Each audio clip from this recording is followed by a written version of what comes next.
Hello, my name is Maria Fernanda Rasgado, and today I'm here to present the evidence tree of share value.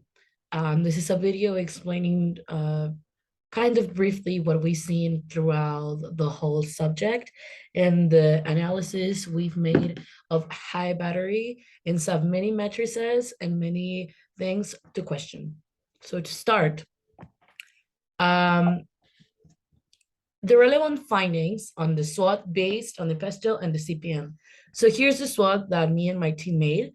As we can see, that's the opportunities, the threats, the strengths, and the weaknesses. And we did the strategies inside the SWOT. Strengths to take advantage of opportunities, strengths to avoid threats, minimize weaknesses and avoid threats, and overcoming weaknesses by taking advantage and opportunity. As you can see here, it's very brief. It's not that hard, and it has really interesting things. One of the findings that I found the most interesting is especially in the opportunities area. Since it was mentioned in the case that high battery wanted to expand themselves, we noticed that the place where they could expand the most was Asia, and it was also one of the things that they wanted to. Also, in strengths, they have a really good corporate organization. They have a lot of communication, and it states like employees have stated that it's really face to face, and that has helped them a lot. But also in the weaknesses, they're not innovating a lot, so the turnover rate of employees is quite high, and well, we want to lower that, but we will explain that further on. And for the threat, COVID-19 impacted a lot their economy and is clearly seen on their financial statements. So the findings, as I already mentioned, the expansion to Asia that we believe, we, my team and I believe that it's one of the biggest things that they have. They could really expand themselves and improve so many things inside their business because it's growing. The demand of lithium batteries within the years is growing because it's not like a substitute material. They're always going to use it, especially since countries nowadays are very industrialized, and Mexico is trying to go in that way. So also technologies are really changing inside the industry. I'm just gonna move my face a little bit here. Technological changes in the industry. That is a bonus and a threat at the same time, since we based in Mexico don't have access to that much technology, but they could find their way to make this an opportunity, since they can be the only Mexican business that it's inside the technology that is changing around the world. So also, as mentioned in the pesto, no, sorry, as mentioned in the CPM, customer loyalty is quite high since the sorry, since it's one of the few Mexican businesses here that have so many things to offer, and that's why a lot of businesses look for them as suppliers, right? And their costs are great.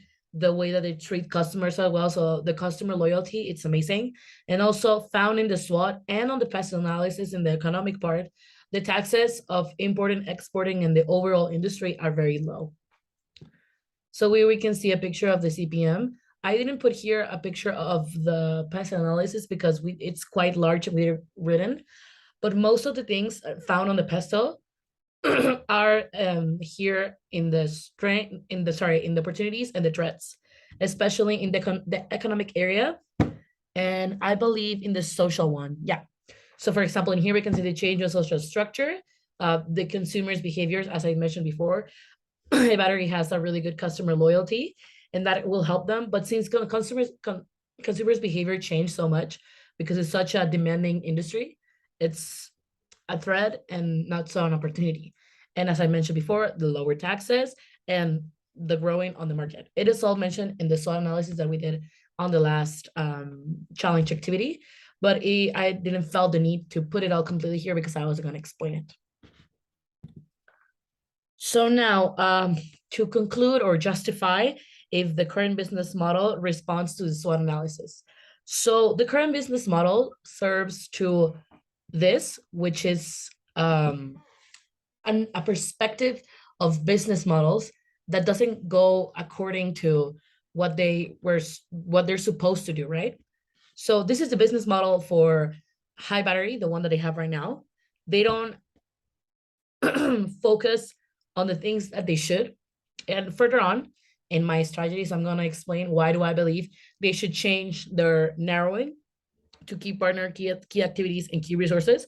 Now they're focusing on the right part of the business model: value proposition, relationships, customer loyalty, and channels. As I mentioned before, customer loyalty, it is very important, but they're leaving a big thing out is that the key partners of them, they have a certification with Clearas and LTH, which is a very well-known brand, is working with them, and they're not taking advantage of it as most, and they're just focusing more on the human part. That's why their finances are not speaking as for the human part, right? Also, their key resources and their key activities are not focusing on that. And based on these three on the key things, they're going to affect their cost structure. That is not bad, but it needs some implementing in the future. So that's why I don't believe it follows the business model. So now we're gonna talk about sorry, I can't see with this thing here. I don't know, how can I move it here? The competitive advantages that I noticed based on the SWOT analysis. Sorry if I'm moving here things. I have a guide here. So now identify the competitive advantages of the company aligned to the internal analysis and the CPM. As I mentioned before, the CPM is right here. And now the competitive advantages that I've noticed is that they have so really good communication. In most businesses, problems are not usually financial, they're usually human. And in the case of high battery, it's the other way around. They have such a good communication inside their employees that they make them stand out from others because it's such a face-to-face interaction that employees feel heard, seen, and their organizational culture feels like not really stressful, but very friendly. Also, as I mentioned before, the demand on the market is rising a lot, especially in Mexico. And since they're one of the few providers of industrial batteries for cars, etc., they have a lots of revenue and they have a lots of clients. But I will explain later on why it's not working for their financial part. They have a certification of Claris, as I mentioned before, and not a lot of people have that inside their business. And there's also partner with ALHD, which is a really known battery brand. And I myself, that I know nothing about batteries and brands of cars, I already knew ALHD. So it helps them with their customer loyalty and with the reputation inside the industry. And also, as I mentioned before, the Mexican flag is aligned with the graph here. Since the market is rising, they're a Mexican business that is growing and they're trying to expand themselves. Now, we're gonna talk about the disability of stakeholders to participate inside high battery. Let me move this again. I'm so sorry. So for the culture organization, high battery, as I mentioned, is a family business. It is really friendly, like it doesn't feel like stressful or anything like it. And their employees reflect their families and values and culture. They're most intriguing about this organization is that, as I mentioned before, the communication with their employees is always on face to face, and this helps a lot with their relationships with the owners and with bonuses and stuff like that. As I mentioned here, they have a 360-degree surveys, which asks a lot about employees, how are they feeling, if they're having a good time inside the business, is the corporate okay, and etc. In that part, I believe that stakeholders would want to participate in that there's the ability to make a decision from a supplier. It's not that big affected since the cultural organization doesn't really affect processes other than how good the production is going through. And I do believe it is important, but some other aspects later on are going to show why it could be intriguing for people to have the desire to invest in this company. So for legal, High battery sticks to the compliance of rights and obligations of working through an existing federal labor law, as we all know. Labor law refers to established work rules, etc., the things that we already know. And it is mentioned in the case that high battery does follow that. Next, they have a creation of valid contract and safety of the workers, especially since because they're working with materials, chemicals, and heavy weights. They have to have health insurance for all of their employees, which I believe they do. And they're working with the ISO 26,000 that states that all employees need to have that. High battery complies with this because having a good compliance with programs help them prevent and detect a possible violation of the federal labor law. So they do have a compliance program, which is good for suppliers and for people that will want to invest here or have a look at it. Stakeholders really find that interesting, and it's really good that High Battery does have a compliance program. So every time they want to make a transaction, export, import, anything like it, there's always someone from the legal part that is checking that, which helps them save a lot of money and save themselves from time and problem. So continuing with the legal part, High Battery has fulfilled their jobs in the commercial law, especially with the compliance we already mentioned. By following the commercial law and the commercial code, High Battery, the obligation to do its activities and work based on the following commercial law they have complied with. And by complying with the commercial code that is already mentioned before, they're obligated to a set of rules and obligations with that they follow, and especially when they are trying to export since and grow as a company, as it mentioned, meaning they have to register in the public registry of commerce, keep good accounting, follow the foreign trade, etc. The only problem here is what we're going to get here. In their finance part, High Battery they don't have that finance. I believe it's not well organized, and the people that are analyzing those numbers are not seeing what's wrong and what could they do better. So for example, in the working capital, we can see here the inventory turnover, which it is low, it is good, but since the batteries are always coming out, it's not very surprising. For the day sales inventory, it's still quite high, I would say. It's the days in the inventory outstanding.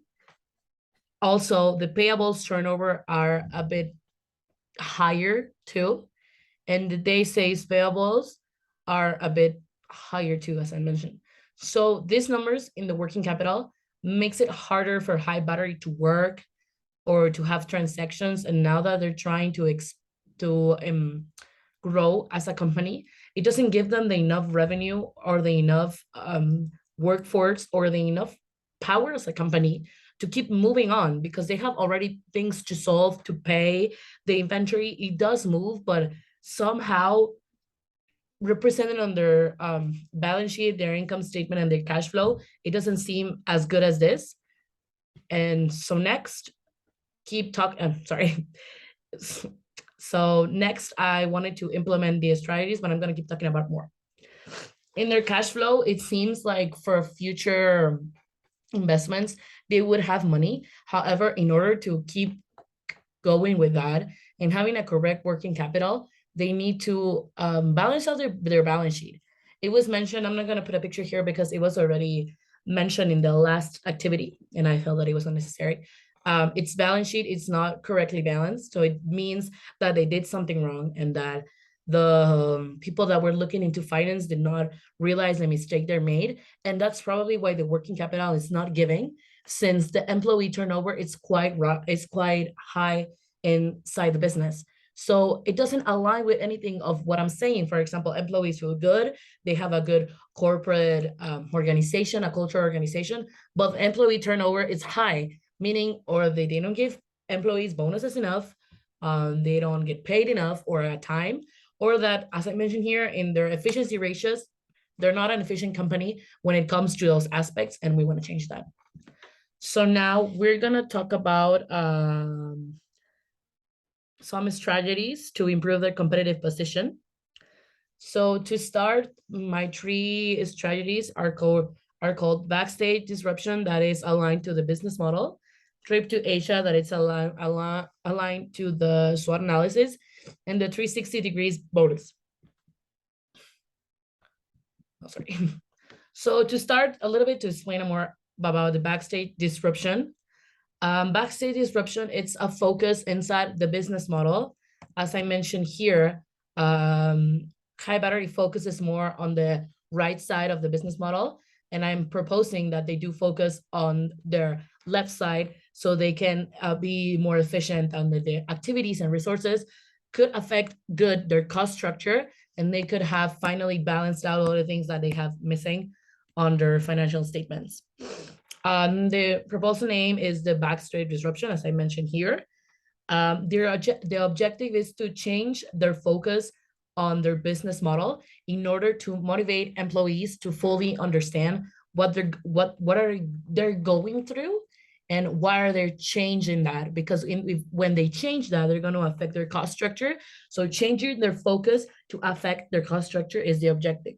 So a little bit more detailed description, as I mentioned, just briefly changing their focus so that they can fully get to take advantage of the key things that they have inside the business, so that it values for something, so that people that everything makes sense.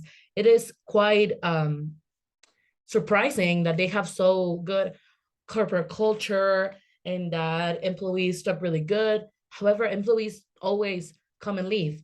So when they focus on the left side of their business model, they're going to notice how much focusing on the key activities, the key partners, stakeholders, etc., it's going to help them build a more leveled up cost structure.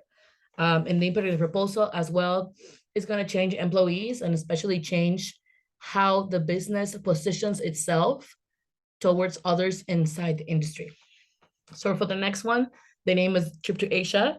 The objective is to teach subordinates and teach employees how to move correctly their cards and their pieces if they're planning on to expanding and what market to expand on.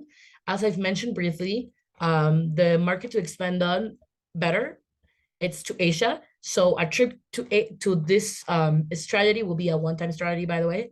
It will help them to know how to do it and not fail at the process. So the description of the proposal, as I mentioned, is a trip to Asia. It's a one-time strategy, but it's so effective that it just needs to be once or maybe twice. Subordinates, employees that are really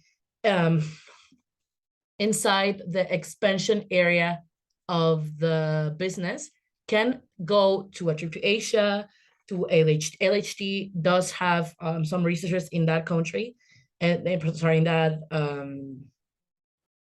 forgot the name, sorry. So they can go there and they can look into continent, sorry. And they can look into the things that they do have in common, and they can already certificate in so many other things, and they can start exporting and importing from there. And they could open up a free trade agreement because the taxes of the industry are so low, it doesn't seem like it could be non-profitable. So now the impact, it will 100% help the business to grow in Mexico and other countries too. So now for the last one, that is the 360 bonus. The name is 360 bonus. And the objective is that everyone gets praised for the job that they're doing, the correct job that they're doing. As I keep mentioning, but it's really important, employee turnover is quite high. So people do really need to have something they want to stay inside the company. As I mentioned before, with the trip to Asia, this is going to change, but with the 360 bonus, it's going to be better. So the description of it is going to be that it's going to implement teamwork, you know. We're going to have teams, we're going to have really parts of the organizational structure of the business work on something, or maybe they did better at their job, they're going to get a bonus, not necessarily money, you know, free food, money, like, I don't know, 1 day of vacation, or, well, you get to go to the trip to Asia, you know, things that motivate employees to stay there and to love the industry that they work for, because it's growing. And in the future, they're going to be, they will want to be part of this because it's new, because it's innovating, because it's going places and it's really important. So the impact, of course, the employee turnover rate is going to lower and the business is going to function a bit better.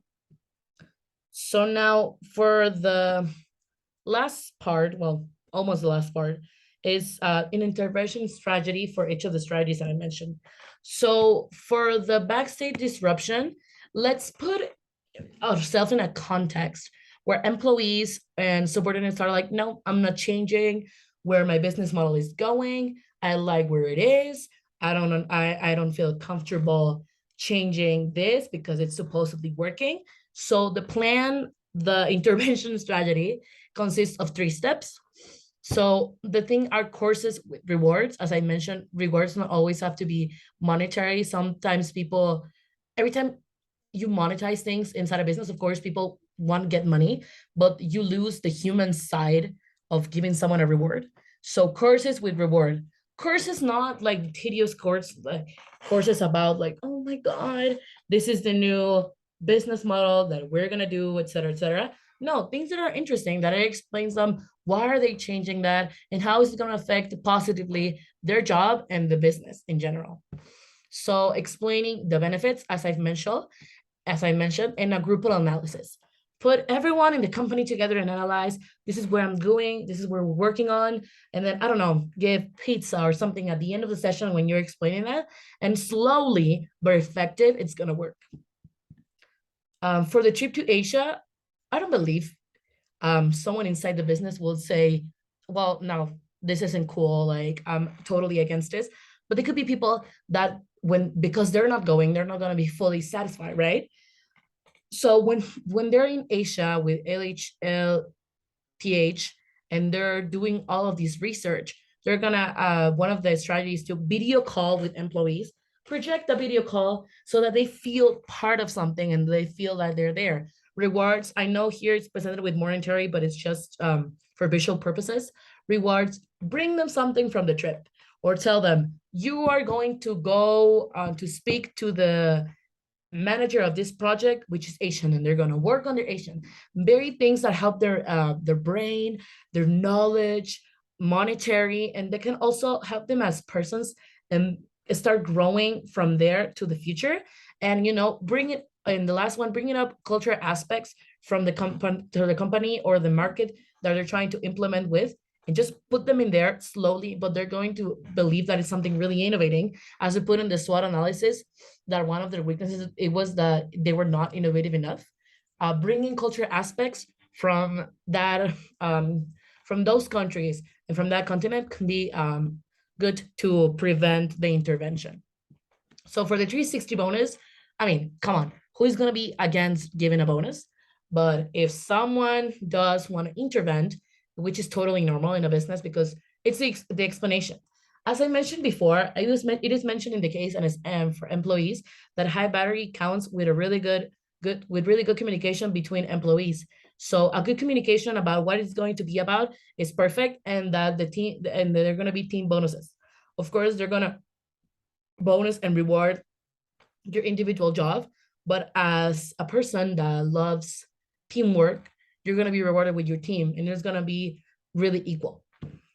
So now for the last part, I put a little heart here because I'm going to say a heartfelt tip, a model message of inclusive leadership. I believe I believe, and I've been taught during this block, that inclusive leadership means a lot. It means to know how to solve problems, to try to put everyone calm, to not stress out, and to just understand people and the things that they're going through. One of the things that called me out most about being an inclusive leader is that when everyone is panicking, you're the one that has to be in control, and that you are the one that has to be like, no, we're going to do this and we're going to do that. And you're going to listen to everyone. And after they all said that, you're going to say an idea that would fit to everyone. And it does seem hard, but I believe it's possible. So now, for you, CEO of High Battery, hi, I believe you have a great company. It has so many places where you can grow. It's an industry that is so interesting. At least for myself, I had no idea what it was about. And now I'm here ending the blog and I'm completely interested. You have really good employees that talk really good about the company. They feel like their family. As it mentioned, it's a family owned business and they feel like they're in a family. However, I don't feel like you're compensating them enough and you need help with your finances. So to solve this stuff out, we need a finance team that can do this, and employees need to be rewarded for the things. Also, the biggest thing that will change your business is the change the aspect and the focus of your business model. Check the lists, okay? You have great corporate culture. You have a good value creation with your customers. You have customer loyalty. Since you have all these things and they're quite strong, why not focusing on something else? Key partners, key resources, the things that we're not considering enough that would affect our cost strategy, and then we'll have more savings in order to expand to places like Asia and etc. Thank you so much. And that was it for my evidence.